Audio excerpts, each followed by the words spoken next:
नमस्कार बच्चों, एक बार फिर स्वागत है आपका हमारी क्लास के अंदर। और आज मैं आपके सामने लेकर आया हूँ एक बार फिर नवोदय विद्यालय की प्रवेश परीक्षा कक्षा 6 के लिए गणित के कुछ महत्वपूर्ण और इम्पोर्टेंट सवाल जो परीक्षा की दृष्टि से बहुत ही महत्वपूर्ण है। तो आइए शुरू करते हैं हम आज की क्लास और देखते हैं आज के सवालों को किस प्रकार हम सरल करेंगे। तो सबसे पहले देखिए आपके सामने सरल है एक, यानी कि सरलीकरण है, यानी कि बोर्ड मास का नियम लगाओ और इसको सरल करो। तो सबसे पहले देखिए 8 माइनस बड़ा कोष्टक 28 भाग मंझला कोष्टक 34 माइनस 36 माइनस 18 भाग 9 गुणा 8 और बाकी कोष्टक लगे हुए यानी कि बॉर्डर। तो सबसे पहले हम बोर्ड मास का अपना नियम क्या कहता है, बॉर्डर हटाओ और फिर डिवीज़न करो, फिर मल्टीपल करो, फिर एडिशन करो और फिर क्या करो, सब्ट्रैक्ट। और उससे पहले एक होती है वी यानी कि वेक्टर जो हमारे इसके अंदर नहीं है। तो सबसे पहले क्या है बोर्ड मास में बी यानी कि बॉर्डर। तो सबसे पहले छोटा कोष्टक को सरल करेंगे तो बाकी का स्टेप बाय स्टेप लिखते जाओ। 8 माइनस बड़ा कोष्टक 28,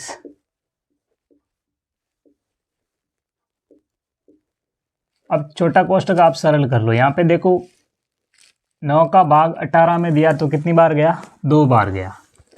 सरल कर लेते हैं 36 माइनस इसके अंदर इसका भाग दिया तो कितनी बार गया, 2 बार, और गुणा में क्या है 8 आ जाइए।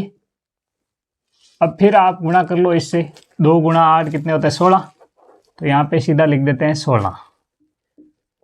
और ये छोटा कोष्टक, फिर एक बार मंझला कोष्टक और बड़ा कोष्टक।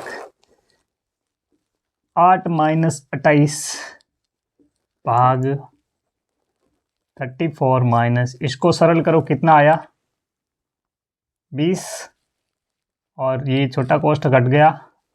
और ये देखो फिर देखो 28 इसके बीच में है भाग, फिर मंझला कोष्टक हटाओ तो ये करो माइनस 34 में से 20 घटाओ तो पीछे कितने बचे 14, और ये बड़ा कोष्टक। अब इसको सरल करो तो 8 माइनस 28 के अंदर 14 का भाग लगाना तो कितने आएंगे, 14 दूना 28 यानी कि 2 बार हो गया। और 8 माइनस 2 कितना उत्तर आएगा 6। तो इस प्रकार इस सरलीकरण का आपका उत्तर क्या आया 6।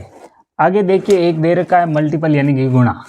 गुणा कहता है 23,208 को गुणा करो 254 से और फिर गुणा करो आप 0 से, फिर गुणा करो 8 से।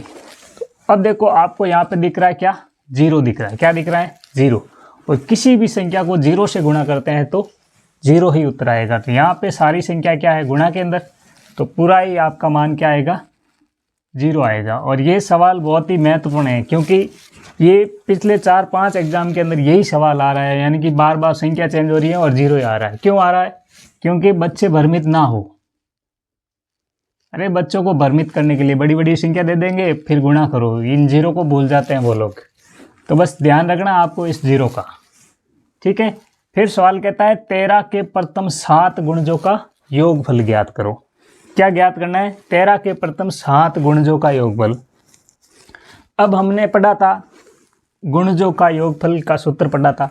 तो सूत्र क्या था, kn गुणा कोष्टक n प्लस 1 और बट्टे में क्या था 2। ये था गुणजों का योगफल का सूत्र। और k का मान ये और n का मान ये हो गया। तो रख दो 13 गुणा 7 कोष्टक में 7 प्लस 1 बट्टे में क्या है 2। अब इसको सरल कर दो 13 गुणा 7 और ये गुणा कितने हो जाएंगे 8 बट्टे में क्या आएगा 2। अब सरल करो इसको इससे, कितना आया 4, और 13 7 91, 91 गुणा 4 कितने हो गए 364। इसका उत्तर कितना आया 64, 300। देखिए बच्चों सवाल कहता है 5 अंकों की बड़ी से बड़ी विषम संख्या जो अंकों 5, 3, 7, 9 तथा 0 से बनाई जा सकती है। क्या करना है आपको, इन अंकों से बड़ी विषम संख्या बनानी है। तो हमारे पास अंक है 5, 3, 7, 9 और 0, ये अंक है। इन अंकों से क्या करनी है, सबसे बड़ी है ना वो विषम संख्या बनानी आती है ना। विषम संख्या, सम संख्या और विषम संख्या। सम संख्या वो होती है जिसके अंदर 2 का भाग पूरा जाता है, और विषम संख्या वो होती है जिसके अंदर 2 का भाग पूरा पूरा नहीं जाता है, तो वो कौन सी होती है? विषम संख्या। तो वैसी सबसे बड़ी संख्या आपको बनानी है। तो इन अंकों से पहले देखते हैं सबसे बड़ी संख्या कौन सी बनती है। तो देखो 9 7 5 3 0, ये क्या बड़ी? सबसे बड़ी है, ये तो हो गई सबसे बड़ी। अगर ऐसा पूछ लिया कि सबसे बड़ी संख्या बनाओ तो ये बन गई अपनी, ठीक है। लेकिन ये कह रहा है कि सबसे बड़ी क्या है? विषम पूछ रहा है, विषम पूछ रहा है ना। तो अब यहाँ से विषम बनाओ। सबसे पहले ये विषम हो सकती है क्या? नहीं होगी। क्यों? इसके अंक में क्या आया? इकाई अंक में 0।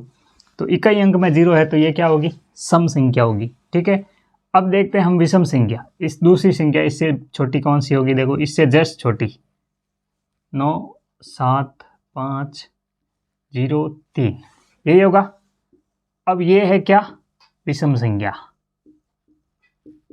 जो सबसे बड़ी है।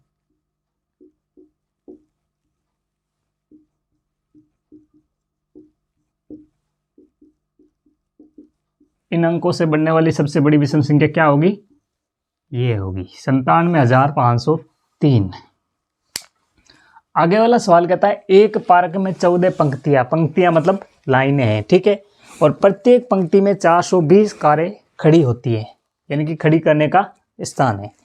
तो आप बताओ कि पार्क में कुल कितनी गाड़ियां खड़ी हो सकती हैं, यानी कि कारें कितनी होगी। तो टोटल पंक्तियां कितनी है? 14, ठीक है। और एक पंक्ति में कितनी गाड़ी आती है? 420। तो 14 पंक्तियों में कितनी आएगी भाई? इससे गुणा कर देंगे 420 से। तो आप गुणा करो, 14 गुणा 420 कितने होते हैं? 0 8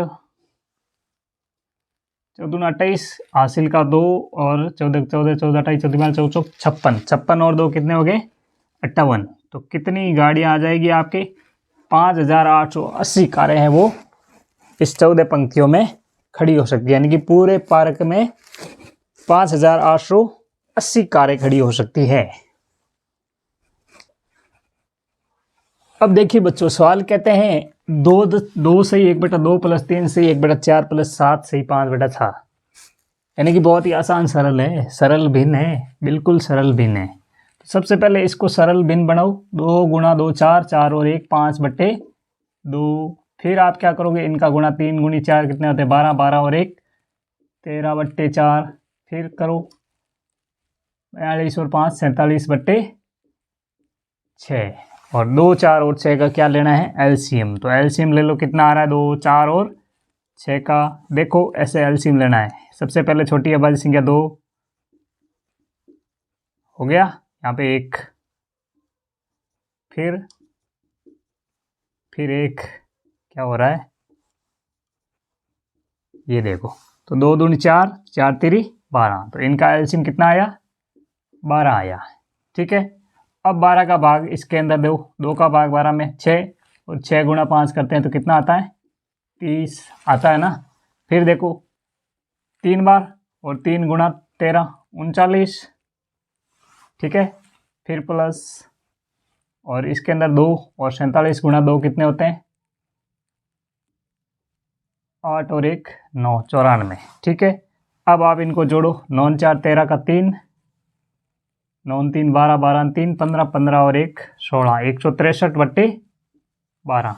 अब इसको आप भिन्न बना सकते हो। फिर आप 12 का भाग लगाओ इसके अंदर, तो यहाँ बट्टे में 12 आएगा, और इधर भाग कितनी बार जाएगा? देखो 1 बार गया, पीछे कितने बचे? 4, 4 और 3 43, 12 36,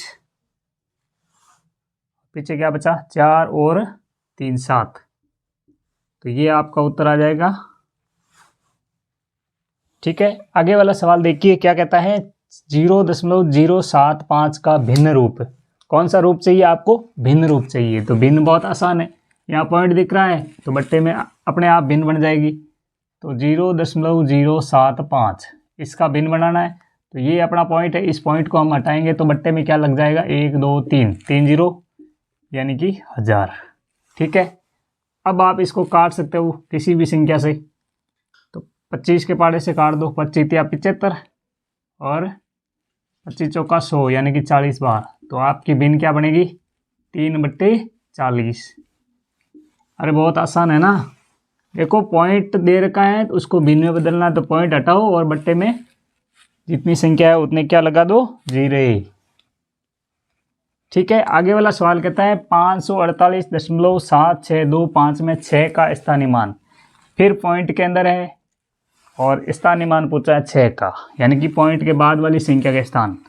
तो पॉइंट के बाद वाली संख्या कौन सी है, 6, और उसका स्थानीय मान है ना। तो यहाँ पे देखो पॉइंट के बाद में कितनी संख्या है, 1 2 3 4, 4 संख्या है। तो 4 संख्या क्या लग जाएगी बट्टे में, 1 2 3 4 हो गया।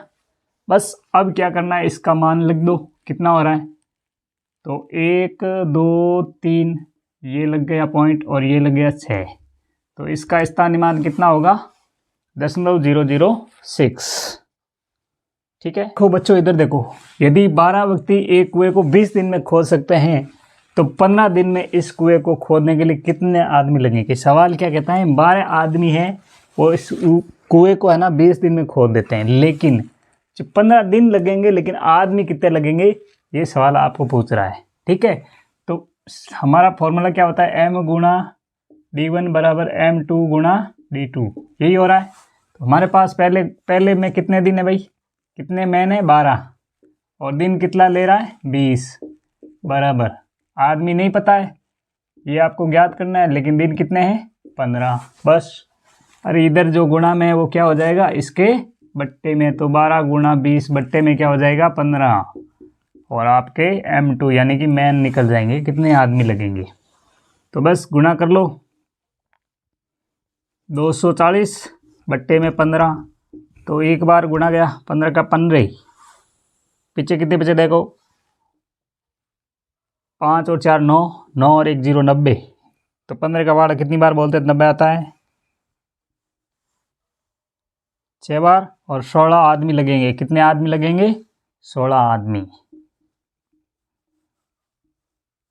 ठीक है, क्या कह रहे हैं, 12 व्यक्ति 20 दिन में खोदेंगे, तो ये 12 व्यक्ति 20 दिन में, ठीक है, लेकिन 15 दिन में कितने आदमी लगेंगे, दिन कितने हैं 15, और आदमी कितने लगेंगे ये आपको पूछा है। तो आदमी कितने लगेंगे हमने ज्ञात कर लिया भाई, कितने आदमी, 16 आदमी। तो आइए बच्चों आपको शर्ट पहनाते हैं। देखिए 35 मीटर कपड़े से कितनी कमीज बनेगी, जबकि एक कमीज बनाने में कितना कपड़ा लगता है, 1.75 मीटर, यानी कि आपको एक शर्ट बनानी है, 35 मीटर कपड़ा है, आपको कितनी शर्ट बनेगी। तो एक शर्ट बनाने में कितना कपड़ा लगता है, 1.75 मीटर। तो एक शर्ट में कितना कपड़ा लगता है, 1.75 मीटर। ठीक है, और आपके पास कपड़ा कितना है 35 मीटर, कितना है 35 मीटर, लेकिन 35 मीटर में कितने शर्ट बनेंगे वो आपको ज्ञात करना है। तो एक शर्ट है वो 1.75 में बनती है, तो 35 मीटर कपड़ा है, टोटल कपड़ा है आपके पास, तो कितनी बनेगी भाई, 35 के अंदर 1.75 का हम भाग लगा देंगे, पॉइंट हटेगा और ऊपर गुणा में क्या लग जाएगा 100 लग जाएगा। तो बस आप कर दो 3500 बट्टे में 175, 17 का 17, 17 दूना 34, 5 दूनी 10, यानी कि ये कट गया इससे 2 बार, यानी कि उत्तर आ जाएगा 20 शर्ट बन जाएगी। हो गया ना। 175 का भाग दो, देखो 175 और 175 कितने होते हैं, 10 14 1 15 और 3 350। तो ये 2 बार कट गया और 1 0 ये, तो 20 बार, और 20 शर्ट आपकी बन जाएगी, यानी कि तो देखिए बच्चों सवाल क्या कह रहा है, 18 30 और 32 का एच शेप निकालो। तो सबसे पहले एच शेप निकालो आप, एच शेप मतलब अलग अलग फैक्टर निकालो। तो 18 का अभाज्य गुणनखंड यानी कि करो, तो सबसे पहले 2 का भाग कितने बार जाता है 9 बार, फिर इसमें 3 का जाएगा 3 बार, फिर 3 का 1 बार, 18 का हो गया। अब 30 का करो, सबसे पहले 2 का कितनी बार गया 15 बार, फिर 2 का नहीं जाएगा तो किसका जाएगा 3 का, कितनी बार जा रहा है 5 बार, फिर किसका जा रहा है 5 का 1 बार, ये हो गया। अब देखो 32 का करो, 32 में सबसे पहले हम शुरुआत से किससे करते हैं 2 से, 2 का भाग लगाओ 16, फिर 2 का लगाओ 8, फिर 2 का लगाओ 4, फिर 2 का लगाओ 2 और फिर 2 का लगाओ 1। तो इस प्रकार ये निकल गए इनके गुणनखंड। तो 2 गुणा 3 गुणा 3 ये किसका हो गया 18 का। और 30 का लिखो 2 गुणा 3 गुणा 5 और लिख दो आप 32 का।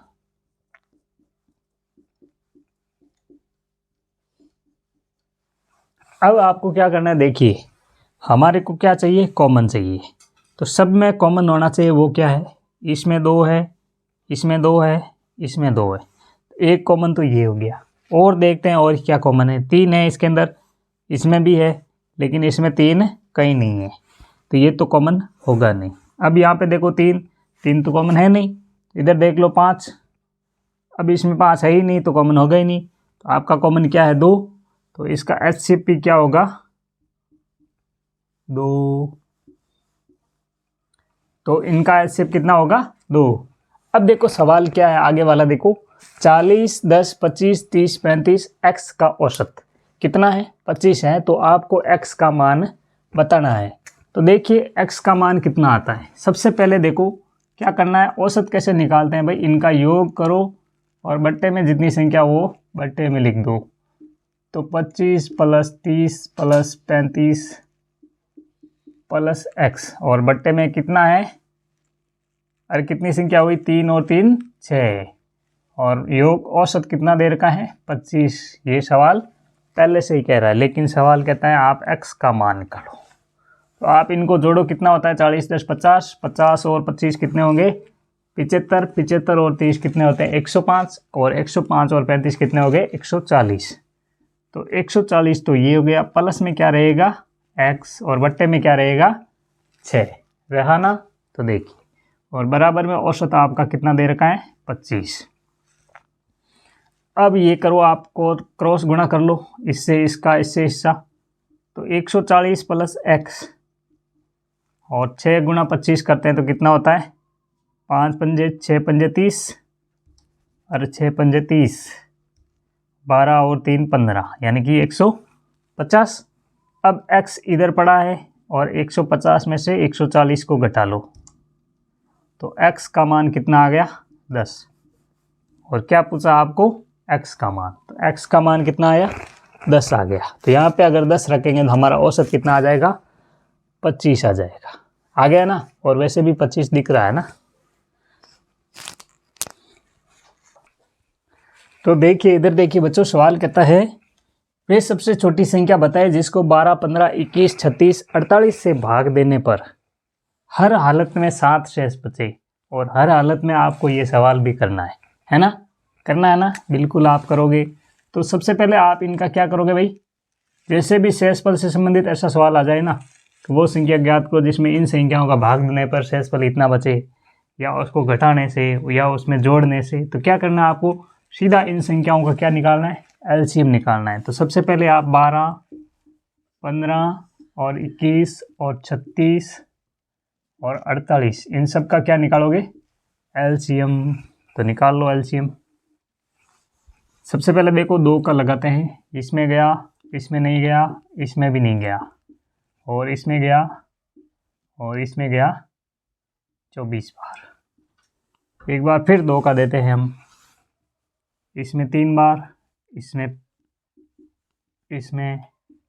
और इसमें 9 बार, और इसमें 12 बार।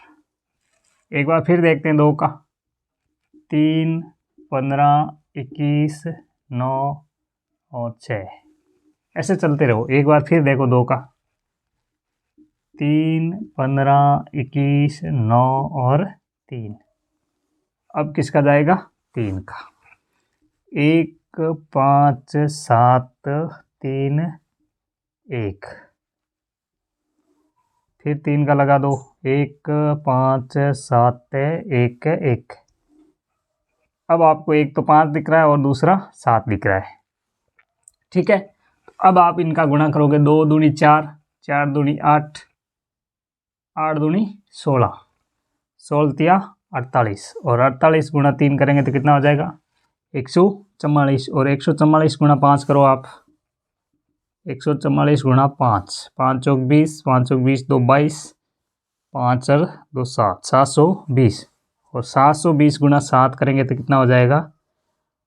7 दूनी 14, 1 और 7 14 और 1 15।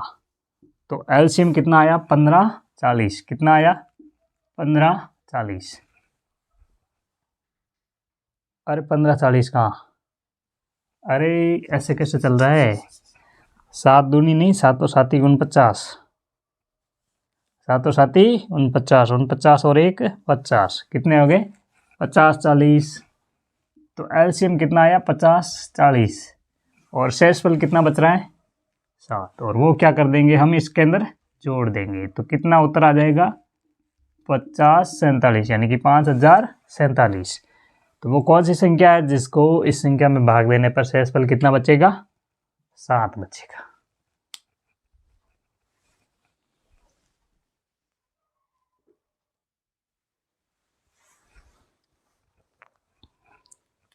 तो देखिए बच्चों, सवाल कहता है 40 का कितना प्रतिशत है? वो 16 है। क्या कह रहा है? 40 का कितना प्रतिशत 16 है। प्रतिशत बताना है आपको, कितना है वो? 16 है। तो 40 का मतलब गुणा कितना, मतलब हमें पता नहीं है, कितना हमें पता नहीं है, तो हम क्या मान लेते हैं? x। ठीक है, प्रतिशत मतलब बट्टे 100 कितना है? 16 है। बस ऐसे ही करना है और अब तो ये हो ही गया। तो 40 x बट्टे में क्या हो गया? 100 और बराबर में क्या है? 16। अब देखो ये क्रॉस गुणा कर दो तो 40 x बराबर क्या हो गया? 1600 और x बराबर क्या हो गया? 1600 बट्टे में 40। तो 0 से 0 और 4 चौक 16, यानी कि ये कितनी बार कट गया? 40 बार। तो x का कितना प्रतिशत है वो? इसका कितना प्रतिशत है? 40 का 40% है, वो 16 है। और आगे वाला सवाल कहता है कि सुभाष है वो एक वस्तु को 200 रुपये में खरीद कर 180 रुपये में बेच देता है। ठीक है, तो उसकी हानि प्रतिशत आप बताओ। सुभाष ने कितने रुपए में भाई खरीदी है? खरीदना मतलब क्रय मूल्य, तो क्रय मूल्य कितना हो गया? 200 रुपये। और विक्रय मूल्य कितना हो गया? 180 रुपये। और अब यहाँ पे क्या हुई? इसको खरीदे 200 में और 180 में बेची है, तो 20 रुपये की क्या हुई है? हानि हुई है। और हानि तो 20 रुपये की हो गई, लेकिन सवाल कहता है हानि प्रतिशत में बताओ कितनी हुई है। तो हानि प्रतिशत का सूत्र क्या होगा? हानि गुणा 100 बट्टे में क्या होगा? क्रय मूल्य। तो हानि कितनी है? 20 की, और 100 हो गया गुणा के अंदर क्रय मूल्य कितना है? 200। तो 2 0 से 2 0 और ये इससे कट गया, तो हानि कितनी हुई? 10% की। हो गया ना? बस बिल्कुल सिंपल सा। अब देखो इधर देखो बच्चों, सवाल है कोई वस्तु है वो 10% लाभ पर 4400 रुपये में बेची है, तो वस्तु का खरीद मूल्य ज्ञात करना। बेचना मतलब क्या होता है? विक्रय मूल्य, और खरीदना मतलब क्या होता है? क्रय मूल्य। तो आपको विक्रय मूल्य दे रखा है, विक्रय मूल्य कितना दे रखा है? 4400 रुपये, और लाभ है वो प्रतिशत के अंदर कितना है? 10% का लाभ हो रहा है। आपको ज्ञात करना है क्रय मूल्य, और क्रय मूल्य का सूत्र क्या है? विक्रय मूल्य गुणा के अंदर 100 और बट्टे में क्या है? अरे बट्टे में क्या है? 100 प्लस लाभ, यही है ना? तो विक्रय मूल्य कितना हो गया? 4400 रुपये। गुणा में क्या है? 100, बट्टे में क्या है? 100 प्लस 10। तो बस कर लो आगे। 4 4 0 0 0 0, बट्टे में कितना आ गया? 110। ये 0 से ये 0। अब देखो 11 का पाड़ा इससे 4 बार, तो क्या बच गया? 4000। तो वस्तु का क्या है? ये क्रय मूल्य है। क्या है? 4000 क्रय मूल्य। क्रय मूल्य कितना हो गया? 4000। तो देखिए बच्चों, सवाल क्या कह रहे हैं? सवाल कह रहे हैं कि 1800 का 20% वार्षिक दर से 3 वर्ष का साधारण ब्याज ज्ञात करना है। और साधारण ब्याज का सूत्र क्या है? मूलधन गुणा दर गुणा समय बटा 100। तो हमारा सूत्र क्या है साधारण ब्याज का?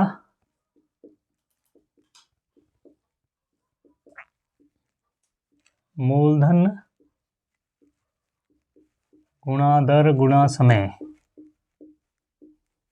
बट्टे में क्या है 100, क्या है 100। तो मूलधन कितना है 1800, दर कितनी है 20 और समय कितना है 3 वर्ष, बट्टे में क्या है 100। अब 20 से 20 कट रहा है ना, काट दो। पीछे क्या बचा 18 गुणा 20 गुणा 3। अब गुणा कर दो इसको, तो 20 गुणा 30 60 और 18 गुणा 60 कितने हो जाएंगे 18 छंगा 108 और 1 0 यानी कि 1080 रुपये। और इधर देखिए आगे वाला सवाल कहता है यदि मूलधन 5500 रुपये है, मूलधन है 5000 और ब्याज है 500 रुपये, तो आपको मिश्रधन ज्ञात करना। और मिश्रधन क्या होता है भाई, मूलधन और ब्याज दोनों जुड़ते हैं तो मिश्रधन हो जाता है। तो मूलधन और ब्याज को जोड़ दो, यानी कि मिश्रधन बराबर क्या होता है मूलधन प्लस ब्याज। तो मूलधन है 5000 और ब्याज कितना है 500, तो बराबर क्या उत्तर आएगा भाई 5500। 5500 रुपये क्या हो जाएगा मिश्रधन। यानी कि आप जब मूलधन मूल राशि और ब्याज एक साथ चुकाते हो तो वो होता है मिश्रधन होता है, ठीक है। और आगे वाला सवाल कहता है कि 2 6 12 20, यहाँ पे पता नहीं कितना आएगा 42 और 56, इसका मान ज्ञात करना आपको। तो दो हम क्या देखेंगे यहाँ पे अंतर निकालना है। तो क्या अंतर चल रहा है यहाँ और यहाँ पे, 2 और 4 मिलके 6 होते हैं, 6 और 6 मिलके होते हैं शायद 12, है ना। 6 और 6 मिलके 12 ही होते हैं शायद, क्या ठीक है। अब देखो 12 में कितने मिलेंगे तो 20 हो जाएंगे 8। अब देखो आगे क्या चलेगा, जब यहाँ पे 2 और 4 6, फिर 6 और 6 12, फिर 8, यानी कि यहाँ 4 फिर 2 बढ़ा फिर 2 बढ़ा, तो यहाँ पे 10 बढ़ा देते हैं, ठीक है। अब यहाँ पे 12 बढ़ा देते हैं और यहाँ पे 14 बढ़ा देते हैं। तो जब यहाँ पे 10 बढ़ते हैं तो 30 होता है, ठीक है। 30 में 12 बढ़ा दे तो 42 होता है, बिल्कुल सही है। तो अपना उत्तर क्या है 30। तो यहाँ पे कितने आएंगे 30। इस प्रकार ये थे कुछ गणित के महत्वपूर्ण सवाल। तो आपको ये सवाल अच्छे लगे हैं तो हमारी इस क्लास को लाइक कीजिए, शेयर कीजिए और हमारी वीडियो को ज़्यादा से ज़्यादा शेयर कीजिए। तब तक